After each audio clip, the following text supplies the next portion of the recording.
Hello students, today we are going to start with another chapter of economics, that is money and credit.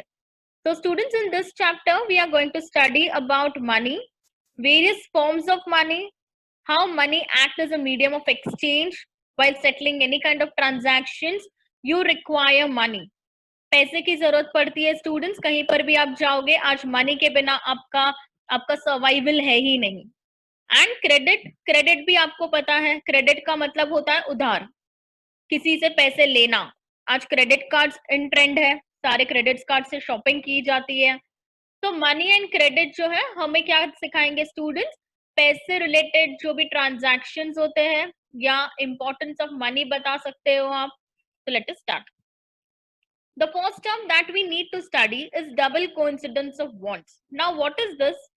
आपने barter system सुना रहेगा students, या it is similar to that. अब आपको अगर मैं question पूछूं कि पैसे में ही ट्रांजैक्शंस क्यों होता है, अगर आज आप खरीदने जाते हो तो आप पैसे क्यों देते हो, क्या कुछ और नहीं दे सकते? Have you ever wondered why transactions are made in money? The reason is very simple. पैसे रहेंगे स्टूडेंट्स तो आपको जो चाहिए वो आप खरीद सकते हो, करेक्ट. लेकिन बार्टर सिस्टम में ऐसा नहीं था. अगर आपको वीट खरीदना है, करेक्ट, एंड आपको शूज बेचने हैं, तो आपको ऐसे पर्सन को ढूंढना पड़ेगा जिसे वीट बेचने हैं एंड शूज खरीदने हैं.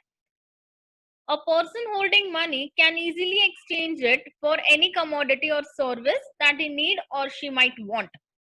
अब रीजन क्या है students? It is very simple कि हम पैसे से ट्रांजैक्शंस क्यों करते हैं. क्यों? बिकॉज हम क्या कर सकते हैं, with the help of money we can easily exchange commodity और services. Thus, everyone prefers to receive payments in money and then exchange the money for things they want. इसलिए स्टूडेंट्स क्या करते हैं, हम पेमेंट्स भी मनी में लेते हैं एंड जो हमें पेमेंट करने होते हैं वो भी हम मनी से ही करते हैं, करेक्ट. सो आज हमें कुछ खरीदना हो तो हम उन्हें पैसे देते हैं, एंड हमें किसी से पेमेंट लेना हो तो हम पैसे से ही लेते हैं, because money act as a medium of exchange. Now let us take an example. Shoe manufacturer का एग्जांपल लेते हैं जिससे हमारा ये जो टॉपिक है वो ज्यादा क्लियर हो जाएगा. अब स्टूडेंट्स, एक शू मैन्युफैक्चरर है, उसे क्या करना है, उसे शूज बेचने हैं मार्केट में एंड उसे वीट की जरूरत है, उसे वीट खरीदना है. अब क्या होगा स्टूडेंट्स, एग्जैक्टली शू मैन्युफैक्चरर क्या करेगा, पहले जो शूज है वो बेच देगा मार्केट में, because he is a shoe manufacturer. तो शू बेचना उसका काम होता है, तो वो शूज बेचेगा मार्केट में एंड पैसे कमाएगा, बराबर. अब वो पैसे हाथ में आ गए, फिर वो क्या करेगा, जाके बाजार में जाएगा, नियर बाय मार्केट में जाएगा एंड वहां से वीट खरीदेगा एंड उसे पेमेंट देगा. तो with the help of money हमने देखा कि ये ट्रांजैक्शंस कितने सिंपल हो गए, बराबर. अब स्टूडेंट्स एक कॉम्प्लेक्शन लाते हैं. यहाँ पर अब हम देखेंगे ऐसी सिचुएशन शू मैन्युफैक्चरर के बीच, हम देखेंगे ऐसी सिचुएशन जहां पर पैसा नहीं है, where there is no money and without the use of money क्या करना है, ये ट्रांजैक्शन सेटल करना है. तो क्या होगा स्टूडेंट्स, शू मैन्युफैक्चरर जो है उसे पैसे तो मिलेंगे नहीं, तो उसे क्या करना पड़ेगा, उससे शूज देने होंगे एंड सामने से वीट लेना है. तो उसे ऐसे पर्सन को ढूंढना है स्टूडेंट्स जिसे वीट बेचने हैं एंड शूज खरीदने हैं, तो ही उसका काम होगा. तो ये बहुत ही ज्यादा डिफिकल्ट हो जाता है. आप कहाँ ढूंढने जाओगे कि किसे शूज खरीदना है, किसे किसे वीट बेचना है, तो ऐसे पर्सन को ढूंढना मुश्किल हो जाता है. Imagine how much more difficult it would be if the shoe manufacturer had to directly exchange shoes for wheat without use of money. उसे सिर्फ एक्सचेंज करना है तो कितना डिफिकल्ट हो जाएगा, कहाँ ढूंढने बैठोगे. He would have to look for a wheat growing farmer who not only wants to sell wheat but also want to buy shoes in exchange. तो स्टूडेंट्स एक बार के लिए चलो वीट खरीदना है तो वीट ग्रोइंग फार्मर मिल गया उसे, बट वो वीट ग्रोइंग फार्मर की भी तो रिक्वायरमेंट शूज होनी चाहिए, वो फार्मर को भी तो शूज खरीदने होने चाहिए. तो दैट इज कितना डिफिकल्ट हो जाएगा. एक वीट ग्रोइंग फार्मर शू मैन्युफैक्चरर को मिल भी गया, लेकिन वो वीट ग्रोइंग फार्मर को शूज नहीं खरीदने हैं, तो कैसे डील करोगे, शूज बेचेगा कैसे ही एंड वीट खरीदेगा कैसे. तो ये बहुत ही प्रॉब्लमैटिक सिचुएशन हो जाती है. इसलिए यहाँ पर क्या है, That is, both parties have to agree to sell and buy each other's commodity. Shoe manufacturer and wheat farmer, wheat growing farmer, अगर ये दोनों की रिक्वायरमेंट्स एक दूसरे से फुलफिल हो रही है तो क्या होगा, सेटलमेंट हो सकता है, ट्रांजैक्शन हो सकता है, बट ऐसा बहुत रेयर केस में होता है. And this is what we call double coincidence of want. Situation को क्या बोलते हैं students? Double coincidence of wants. मतलब दोनों साइड के पार्टीज अग्री करने चाहिए to sell and buy each others commodity. So hence it is known as double coincidence of wants. What a person desires to sell is exactly the other wishes to buy. बराबर students. अब शू manufacturer को क्या करना था? Shoes बेचने थे. तो double coincidence of wants में क्या होता है? एक पर्सन जो है वो डिजायर कर रहा है उससे चीजें बेचनी है, शूज बेचने हैं, एंड सामने वाले को शूज खरीदने हैं, तो ही ये सेटलमेंट हो सकता है. In a barter system where goods are directly exchanged without the use of money, double coincidence of wants is an essential feature. अब barter system में तो students double coincidence of wants क्या हो गया? सबसे important feature हो गया, because वहां पर barter system का मतलब ही क्या होता है? Where there is no use of money. पैसे नहीं है, गुड्स से क्या करो? एक्सचेंज करो. हमारे पुराने जमाने में, एंशिएंट टाइम्स में आप देखोगे तो बार्टर सिस्टम ही प्रीवेल करता था. आप राइस लो, वीट दो, वीट लो, राइस दो. Correct. So that is this is called barter system, जहां पर यूज नहीं होता था मनी. एंड वहां वो टाइम पे students double coincidence of want सबसे इंपॉर्टेंट फीचर था.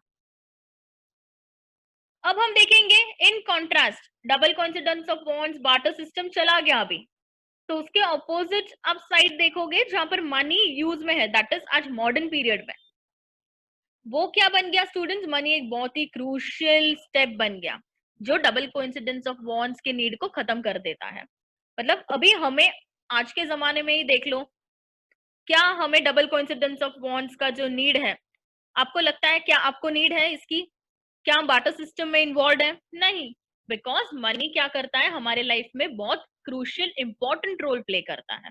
हेंस हमने क्या किया? डबल कोइंसिडेंस ऑफ वांट्स को हमारे लाइफ से हटा दिया, बार्टर सिस्टम को हटा दिया. In contrast, in an economy where money is in use, money by providing the crucial intermediate step eliminates the need for double coincidence of wants. Money क्या करता है students?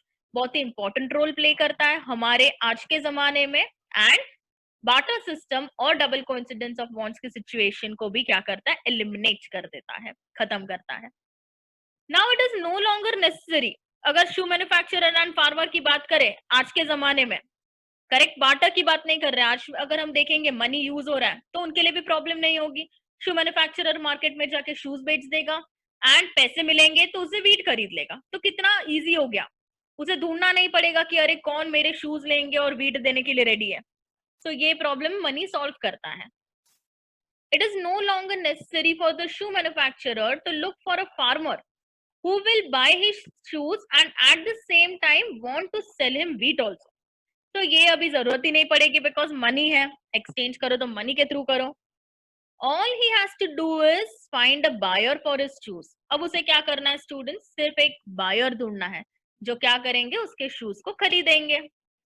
Once he has exchange his shoes for money, he can purchase wheat और any other commodity in the market. एक बार हो गए, एक बार shoes सारे बिक गए, फिर क्या होगा स्टूडेंट्स? पैसे आ गए. अब उसे व्हीट क्या, उसे राइस खरीदना हो, शुगर खरीदना हो, ऑयल खरीदना हो, वो जो खरीदना है वो खरीद सकता है with the help of that money. Since money acts as an intermediate in the exchange process, it is called medium of exchange. क्यों बोला जाता है स्टूडेंट्स? 1 मार्क के लिए पूछते हैं. Why money is called as medium of exchange?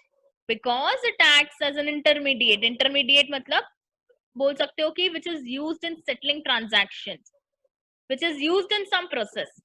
So हमारे exchange process, transaction process में वो intermediate, उसकी use की जाती है मनी की, इसीलिए हम उसको क्या बोलेंगे? Medium of exchange.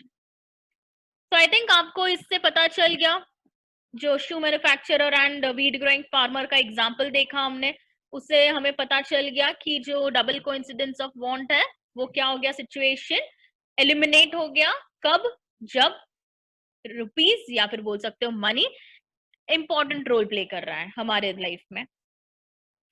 Now students अब मॉडर्न फॉर्म्स ऑफ मनी देखेंगे। आपको पता ही होगा आज कितने टाइप ऑफ मनी होते हैं। कॉइन्स, पहले की बात करें स्टूडेंट्स एंशियंट टाइम्स की, तो तभी क्या क्या था स्टूडेंट्स, तभी तो हम देखेंगे कैटल्स, फिर आप देखोगे ग्रेन्स एक्सेट्रा, ये सारी चीजों के थ्रू क्या किया जाता था, सेटलमेंट की जाती थी, उसे ही मनी यूज किया जाता था, करेक्ट। लेकिन आज आप देखोगे तो कितने कॉइन्स है आपके पास, 1 रुपी, 5 रुपी, 10 रुपी एक्सेट्रा। पहले चाराना वगैरह भी हुआ करता था, अब आज तो वो यूज में नहीं है, बराबर। सो यहाँ पर हम देखेंगे आज के मॉडर्न जमाने में कॉइन्स है, पेपर नोट्स है, गोल्ड, पहले गोल्ड कॉइन्स भी होते थे स्टूडेंट्स, आज भी है बट हम उससे सेटलमेंट नहीं करते, वो अभी बहुत ज्यादा महंगा हो गया है, करेक्ट। तो copper coins, silver coins, metallic coins जो है वो भी बहुत टाइम तक यूज होते थे हमारे यहाँ पर, लेकिन आज मॉडर्न एज में उसके रेट्स बहुत ज्यादा बढ़ गए, इसलिए हम उसे सेटलमेंट के लिए यूज नहीं करते, हम सिर्फ coins and paper notes use करते हैं। So modern forms of money, we have seen that money is something that can act as a medium of exchange and transaction. ये तो हमने देखा ही कि पैसे से ही हम क्या कर सकते हैं, transactions कर सकते हैं. It is the only medium of exchange.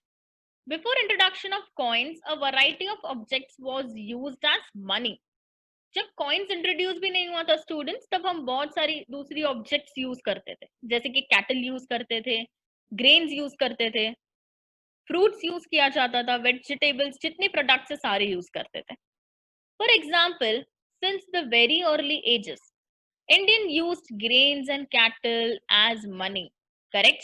Cattle लो एंड मुझे ग्रेन्स दो, ग्रेन्स लो कैटल दो, तो ये एक्सचेंज होता रहता था। उसके बाद स्टूडेंट्स मेटालिक कॉइन्स आए राजाओं के जमाने में। Thereafter came the use of metallic coins, gold, silver, copper coins, a phase which continued well into the last century. Last century 100 years पहले की बात है स्टूडेंट्स, तब तक ये चला। उसके बाद क्या हो गया स्टूडेंट्स, ये इसके रेट्स बहुत ज्यादा बढ़ने लगे and it can not be used as medium of exchange. तो students this was all about today's session.